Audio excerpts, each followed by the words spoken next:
Bonjour à nos téléspectateurs. On est ici donc à l'hôtel Marriott, c'est au Caire en Égypte. C'est le lendemain du jour du tirage des poules de la prochaine CAN qui commence donc le 21 juin. Nous avons la chance d'avoir sur ce plateau effectivement le président de la Fédération camerounaise de football qui a accepté en marge de ce tirage-là d'évoquer avec nous quelques faits saillants de l'actualité sportive nationale et internationale. Bonjour, Président Seydou Mboumoudjia. Bonjour. Merci, Président. Nous sommes donc ici au Caire. C'est le lendemain du jour du tirage. Les dés ont déjà donc été jetés. On connaît désormais la poule du Cameroun, la poule F.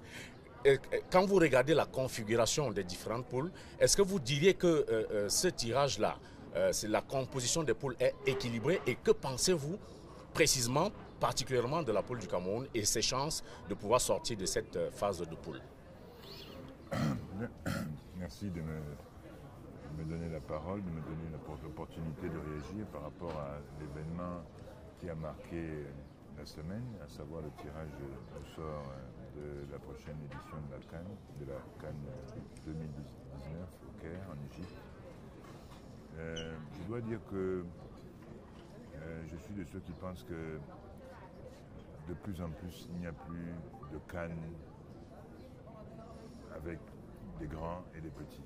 C'est aujourd'hui, toutes les éditions qui arrivent seront des éditions qui mettront en opposition quasiment des équipes du même niveau.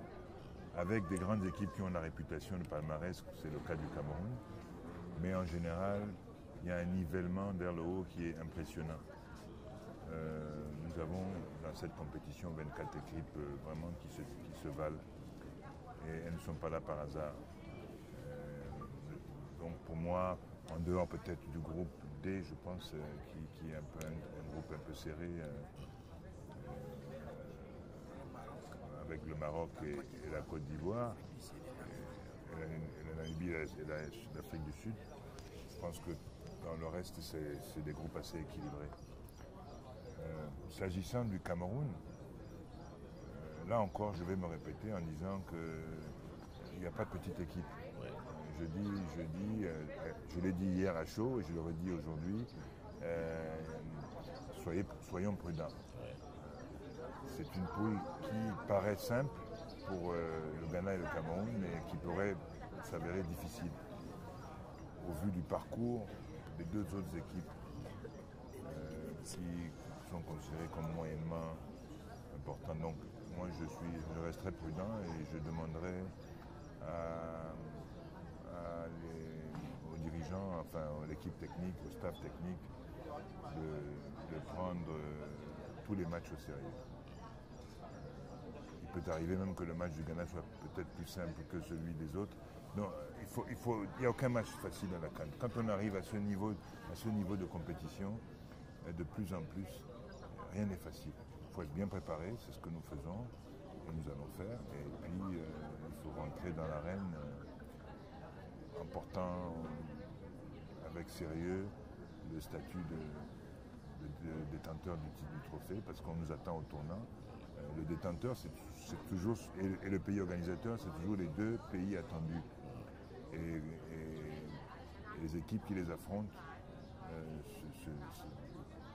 multiplient leurs efforts pour relever le défi, pour marquer un grand coup.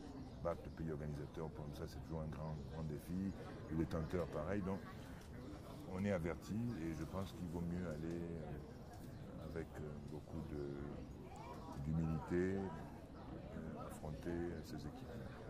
Alors, on est à 79 jours précisément du début de la compétition. On imagine donc que pour vous et votre staff technique, les choses vont s'accélérer maintenant, notamment dans la préparation.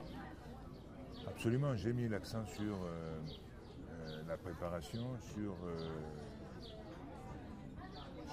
j'ai pris comme objectif de ne plus, d'éviter les improvisations, donc anticiper, c'est ce que nous faisons. Et nous essayons de tout faire pour faire en sorte que ce soit, parce que vous savez, on n'a pas que les lions, on a les lionnes aussi qui qui vont entrer en compétition en France, Ouais. quasiment au même moment que les Lions.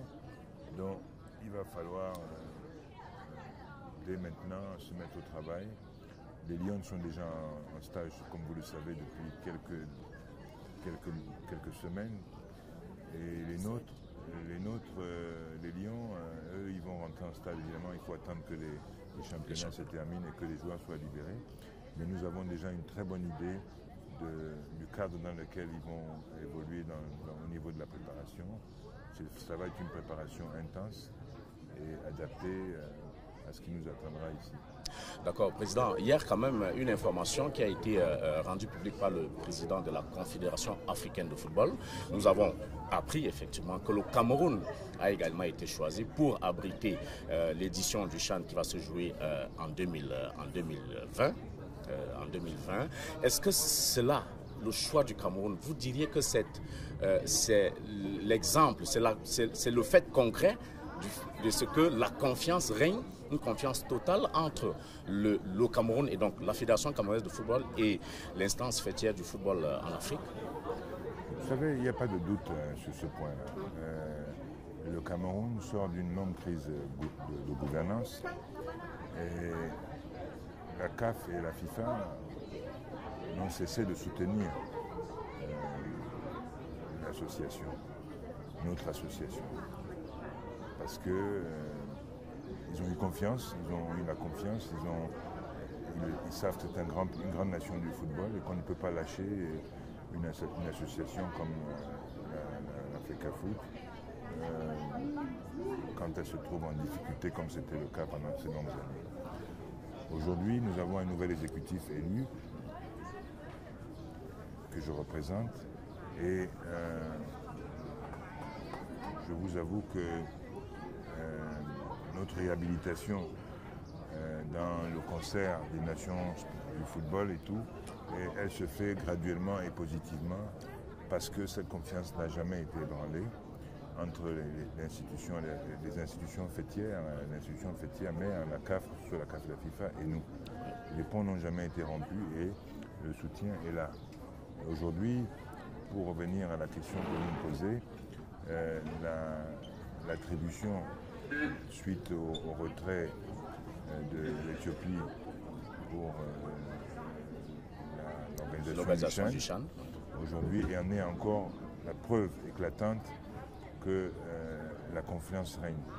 Je pense que, vous savez, il n'y a que les Camerounais eux-mêmes qui ne réalisent pas ce que représente cette nation, Cameroun, dans le concert des nations du football. C'est vraiment dommage. Moi, j'ai fait mon parcours dans ces instances-là, où j'ai gravité, évolué dans différentes fonctions. Et je peux vous dire le respect que nos frères du continent ont, et même au-delà du continent, du monde du football, ont pour notre football. C'est un respect qui m'honore énormément à chaque fois. Mais je suis extrêmement déçu de voir que les Camerounais, eux, n'en sont pas conscients. Bien sûr, ils sont exigeants, et je les comprends. Ils ont des raisons d'être déçus par la gouvernance, les problèmes de gouvernance que nous avons reçus, la mauvaise gouvernance et tout. Aujourd'hui, je prends l'engagement au nom du comité exécutif, j'ai pris cet engagement de restructurer notre football, de le professionnaliser. Et j'ai lancé un appel au rassemblement, de l'unité, parce que je pense qu'il est grand temps que le Cameroun retrouve sa place la place qui est la sienne.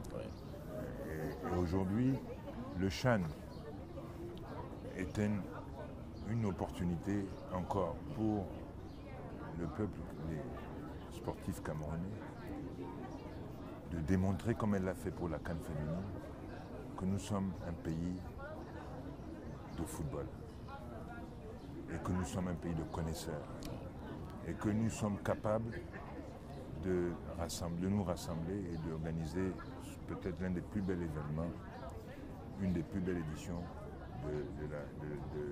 du CHAN et de la CAN dans les prochains mois.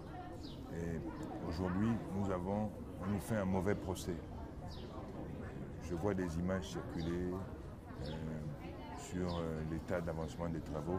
Mais quand vous allez sur le terrain, moi j'ai fait toutes les cannes depuis des dizaines de cannes, j'ai fait. Vous verrez que nos infrastructures n'ont rien à envier, dans le Sub-Sahara, n'ont rien à envier à certaines infrastructures dans certains pays. Et là, on va avoir 2 grands stades de 50 à 60 000 places. Et ces stades sont là. Et des dizaines de stades d'entraînement, sans compter la rénovation de nos stades, nos anciens stades. Que voulez-vous de plus les conditions sont réunies, c'est les conditions essentielles pour organiser une compétition. Aujourd'hui, il faut rendre hommage au gouvernement qui a fait les efforts et qui fait tous les efforts pour soutenir cette action. Il ne faut pas oublier une chose, vous ne pouvez pas développer le football sans organiser une compétition un peu majeure. Les compétitions majeures vous laissent un héritage considérable, un héritage dont vous allez ressentir les fruits dans quelques années. Moi, je vous prends le pari, un CHAN et une CAN. Je vous donne rendez-vous dans 10 ans, vous verrez à quel niveau sera notre football. Parce que c'est un héritage qui va forcément doper notre football, qui va permettre de renforcer nos capacités. Et aujourd'hui, tout tombe à point nommé. CHAN, CAN, nouvel exécutif à l'Africa Foot. Nous avons aussi, comme par hasard aussi, une nouvelle tutelle. Donc je peux dire une chose, je peux dire que toutes les conditions, tous les ingrédients sont réunis pour que la jeunesse camerounaise puisse bénéficier de ce cadeau extraordinaire qui lui est fait de pouvoir, en espace de un an et demi, en 2 ans, organiser 2 compétitions majeures de la compétition. Moi, je rends hommage et je remercie le président Hamad et l'exécutif de la CAF d'avoir cru en nous et nous allons prendre l'engagement de relever ce défi. Impossible n'est pas Cameroun. Alors, Président, on va certainement sortir par là. Vous-même, vous l'avez évoqué, confiance à l'international, mais on dirait peut-être crise de confiance à l'intérieur et même à l'intérieur de l'Africa Foot. Le comité, effectivement, il y a le verdict de la Chambre